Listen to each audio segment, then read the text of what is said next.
For me, I always tell intending couples because I think they are the ones that really need these sort of sessions.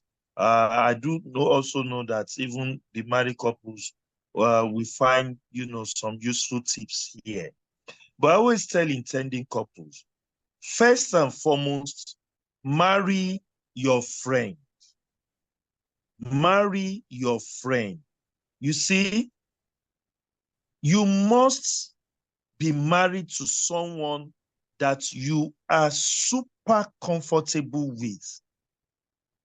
And like we said earlier on, first go and look at the meaning of love. Go and check out what the Bible says about love. You love someone, you must be willing to forgive. You must be willing to live with the person's flaws. So it's both ways. I do not see. I tell them, I say, look, why will you want to be unfaithful to someone you claim you love? It just doesn't make any sense. Why? Because if you're unfaithful to someone that you claim you love, you are hurting the person. Why will you want to hurt someone that you want to spend the rest of your life with? Make it make sense to me. I ask them. You understand? That is on one hand. The second thing is this. I hear this a lot that, a spouse cheats on the other spouse when he or she does not really love the other person. And that is really, true. Because if you love someone, why will you want to cheat on that person? For goodness sake. Why will you want to do things? So let's even remove the fact of cheating.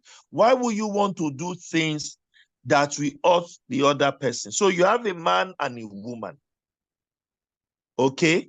And we've heard, it's 50-50 love, or it's 70-30 love, or it's 60-40 love. It shouldn't be like that. It should be 100% both ways.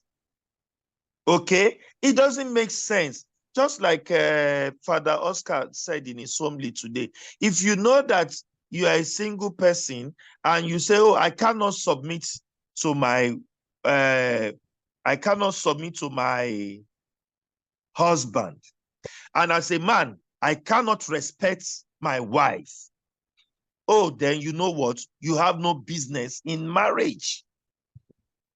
You have no business in that institution. Why don't you stay single? Then stay single and make yourself happy. Be married to yourself. It's not a big deal. It is possible. You can be married to yourself. So, what are those booby traps? I have had cause to counsel a couple where one will say, I've asked my husband to deal with his insecurities. When I go out, he wants to know where I am. He wants to know this. He wants to know that. He's very insecure. And I said to her, let me meet your husband. And this man comes. I said, your wife said you need to deal with your insecurity. Why are you insecure? You want to know where she is? And this man explained, said, look, why should it be that I cannot confidently say the whereabouts of my wife when she's not with me? Why will she have a password on her phone? I don't have a password on my own phone. My wife can be with her friends, and if they ask her, where is your husband? She can confidently say, he's with his brother, or he's with his cousin, or he's at work, or he's in church. But I can't say the same thing of the woman I'm married to. Why should it be that when my wife, we are together, her phone is constantly with her, so anybody that calls her, she will easily pick her call. But when she's not with me, I can call her 10 times and the call will go unanswered. And I say to the woman, I think you are the one that have the problem. You can't be telling someone to deal with his insecurities when you are giving the person cause for concern. So these are the signs. Thank God we are this. You see, this phone as is a tool, and any smart person, whether you're a man or you're a woman, you could easily decipher that I think something is amiss with my partner. I think all is not well with my partner. And you should then, I tell people, open your eyes, shine your eyes, be in a relationship with all your senses alert. And do not be in a relationship for the wrong reason. Don't say, I am with him because of the money he's giving me, or I'm with him because he satisfies me very well in bed, or I'm with him. You know, I've seen, oh God, you know, I've seen a woman talk to the man on the basis that she feels the man has so many admirers. There are many women chasing after the husband. I told her, I said, you are living in misery. You are living in pain. Why would you want to live your life like that? So it brings me back to the first thing I've said. You must marry your friend. Now, if you marry your friend, that is when you begin to know that some of the things people tell you about marriage, or what keeps or makes a marriage, to bring a marriage together and all of that, does not really matter. I've had to counsel a couple. In short, this couple, the man is my friend, childhood friend. The only thing is I was getting married late, and himself and the fiancé came and said they want to have a discussion with me, and I said what? And they said to me, how often should we have sex? And I said, I kind of have a feeling that you are saying this because you've put certain elements as priority. And let me tell you, you will start having problem the day that element that you've put as priority in your marriage, when life happens to you, you cannot have it.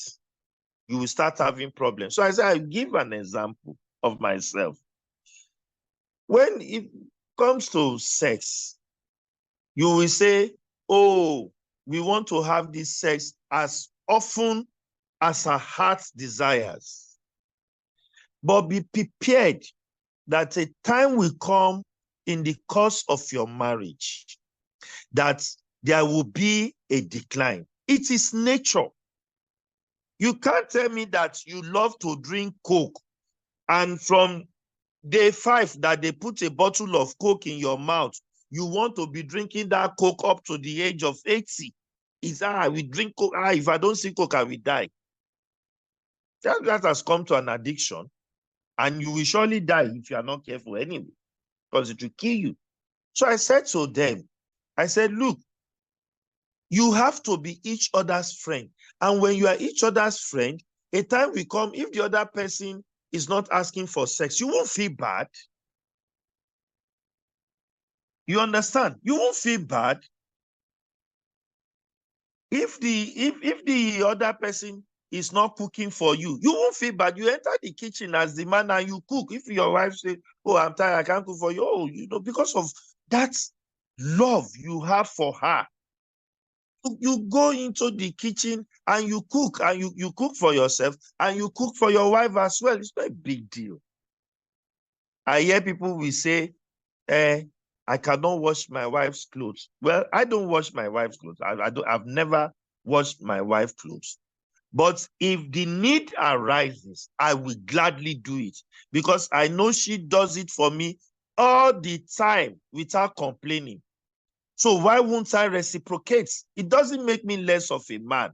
She's my wife. I don't even have to come out and tell anybody that the clothes you see spread outside on the line, I was the one that washed them. Do I need to go and make an announcement to that effect?